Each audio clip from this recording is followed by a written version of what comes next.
Good morning, students. I am Renu Kamal, Science Mistress, Government Senior Secondary Smart School, Lambapind District, Jalandhar. Today we will discuss the question answers of Class 6, Lesson 7, पौधਿਆਂ ਨੂੰ ਜਾਣੋ, to know about plants. बच्चे, rose plant is a shrub, यानी गुलाब का पौधा एक झाड़ी है.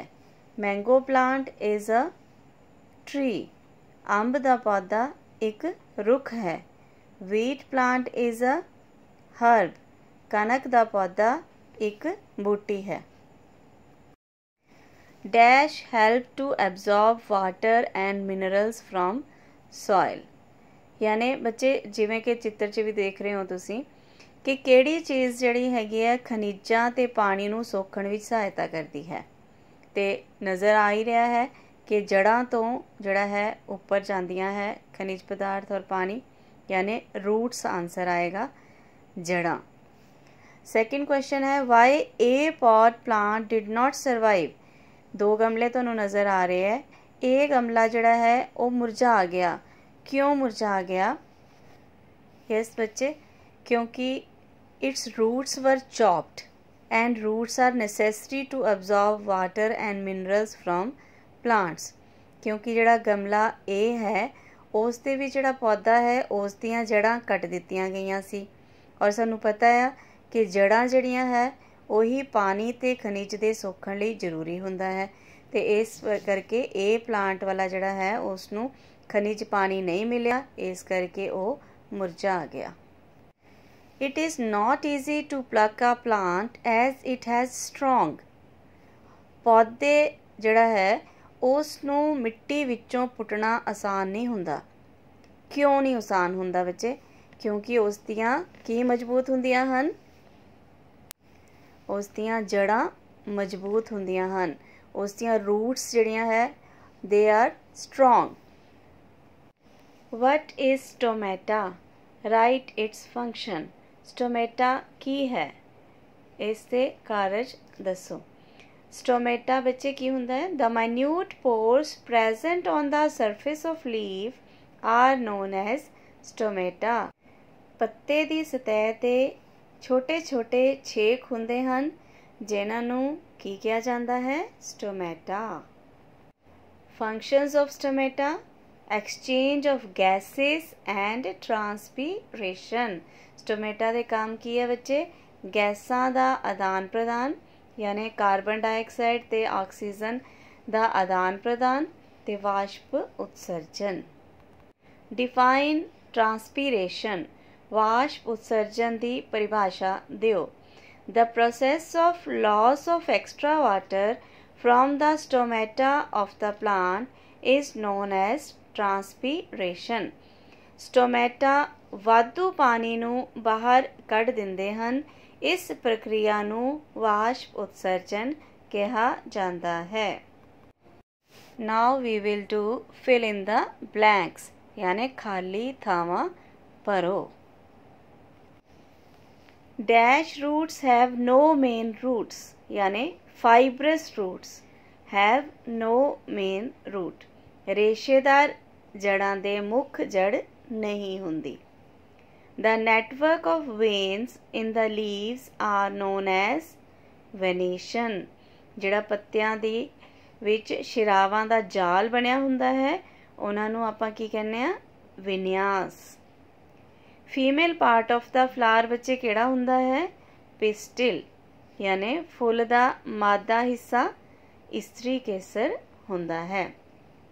The stem of large tree is known as trunk.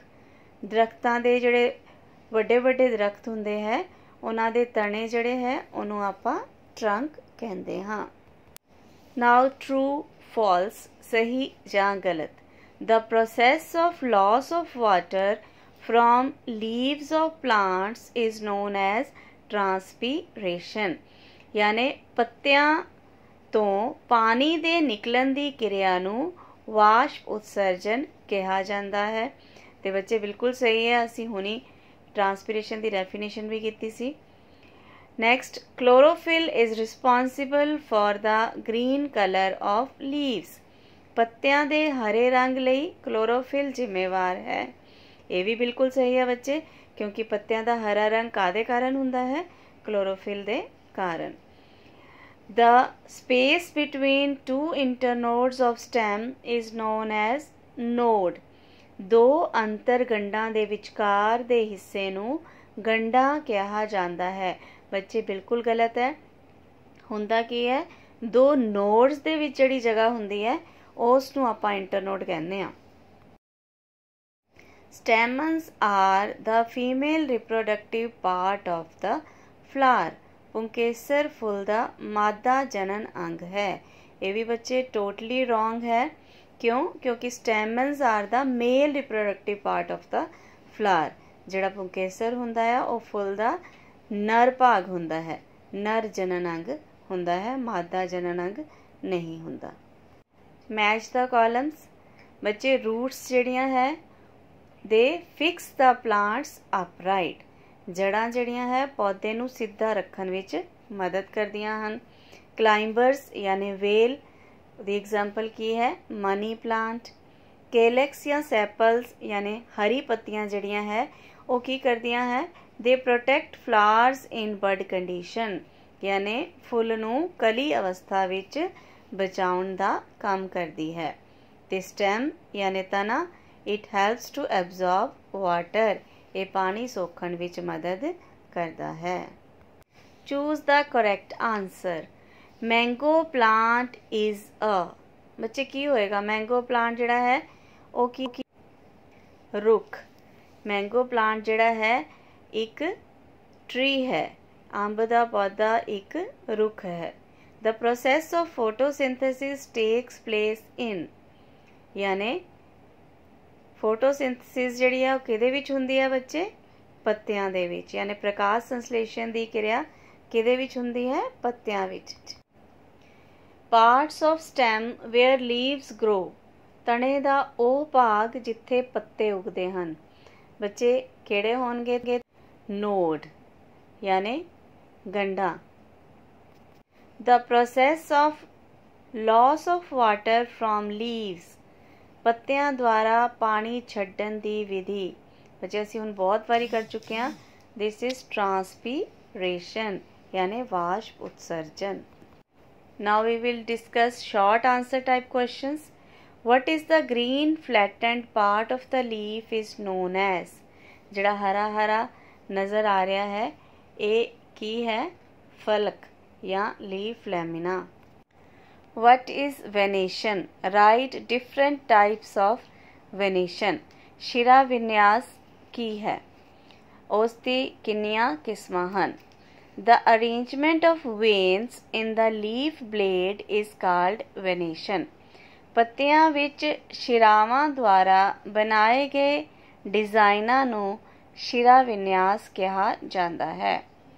Venations are of two types। शिरा विन्यास दो तरह का हुंदा है। रेटिकुलेट वेनेशन यानी जालीदार शिरा विन्यास, ते सेकेंड इज पैरेलल वेनेशन यानी समानांतर शिरा विन्यास। What is calyx?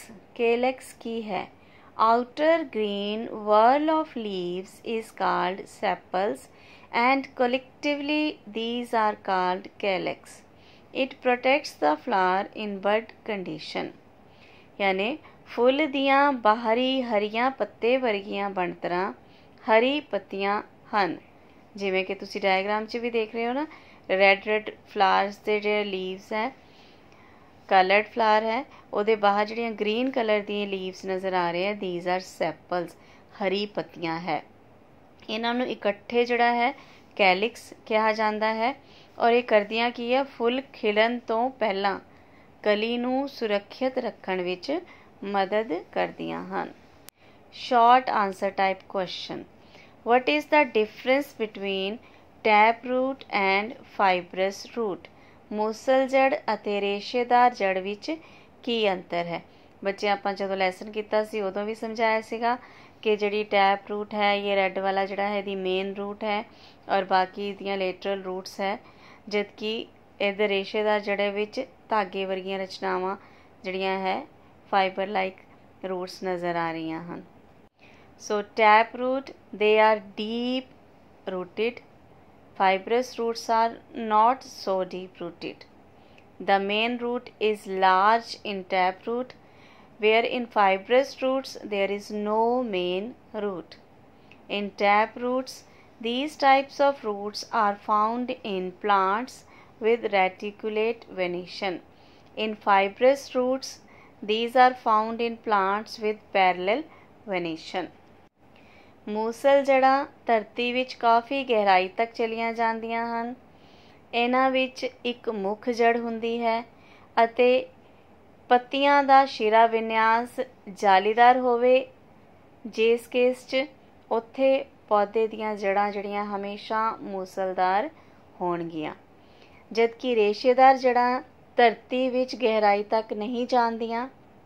ਇਹਨਾਂ ਵਿੱਚ ਕੋਈ ਮੁੱਖ ਜੜ ਵੀ ਨਹੀਂ ਹੁੰਦੀ, ਸਾਰੀਆਂ ਧਾਗੇ ਵਰਗੀਆਂ ਰਚਨਾਵਾਂ ਹੁੰਦੀਆਂ ਹਨ ਅਤੇ ਜਿਹੜੀਆਂ ਪੱਤੀਆਂ ਦਾ ਸ਼ਿਰਾ ਵਿਨਿਆਸ ਸਮਾਨਾਂਤਰ ਹੋਵੇ ਉਹਨਾਂ ਪੌਦਿਆਂ ਦੀਆਂ ਜੜ੍ਹਾਂ ਹਮੇਸ਼ਾ ਹੀ ਰੇਸ਼ੇਦਾਰ ਹੋਣਗੀਆਂ। Right the main function of leaves, ਪੱਤੀਆਂ ਦੇ ਮੁੱਖ ਕੰਮ ਲਿਖੋ। ਬੱਚੇ ਜਿਵੇਂ ਕਿ ਚਿੱਤਰ 'ਚ ਹੀ ਪਤਾ ਲੱਗ ਰਿਹਾ ਹੈ ਕਿ ਮੁੱਖ ਕੰਮ ਪੱਤਿਆਂ ਦਾ ਕੀ ਹੈ, ਕਿਉਂਕਿ ਕਲੋਰੋਫਿਲ ਹੈ ਉਹ ਹਰੇ ਰੰਗ ਦੇ ਹੈ ਅਤੇ ਇਸ ਕਰਕੇ ਉਹ ਫੋਟੋਸਿੰਥੇਸਿਸ ਕਰਦੇ ਆ, प्रकाश संश्लेषण की क्रिया करते हैं। और दूसरा की है गैसां का आदान प्रदान जड़ा है। So by the process of photosynthesis plants prepare food in the presence of chlorophyll and sunlight.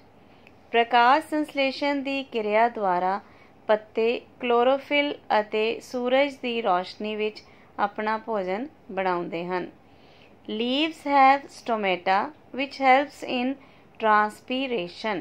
पत्तियां विच स्टोमेटा हुंदे हन जो वाष्प उत्सर्जन विच मदद करते हन। What are climbers? Give one example। वेलां की हन, एक उदाहरण दिओ। Plants having weak stems take support of the neighboring structures and climb up are called climbers। For example, money plant, peas and grapes। ਜਿਹੜੇ ਪੌਦੇ ਕਿਸੇ ਸਹਾਰੇ ਦੀ ਸਹਾਇਤਾ ਨਾਲ ਉੱਪਰ ਚੜ ਜਾਂਦੇ ਹਨ ਉਹਨਾਂ ਨੂੰ ਵੇਲਾ ਕਿਹਾ ਜਾਂਦਾ ਹੈ। ਉਦਾਹਰਨ ਵਜੋਂ ਮਨੀ ਪਲਾਂਟ, ਮਟਰ ਅਤੇ ਅੰਗੂਰ। ਸਟੂਡੈਂਟਸ, ਮੈਨੂੰ ਆਸ ਹੈ ਕਿ ਤੁਹਾਨੂੰ ਇਹ ਕੁਐਸਚਨਸ ਜਿਹੜੇ ਹੈ ਚੰਗੀ ਤਰ੍ਹਾਂ ਸਮਝ ਆ ਗਏ ਹੋਣਗੇ। Right these answers in your notebook and learn properly. Thank you.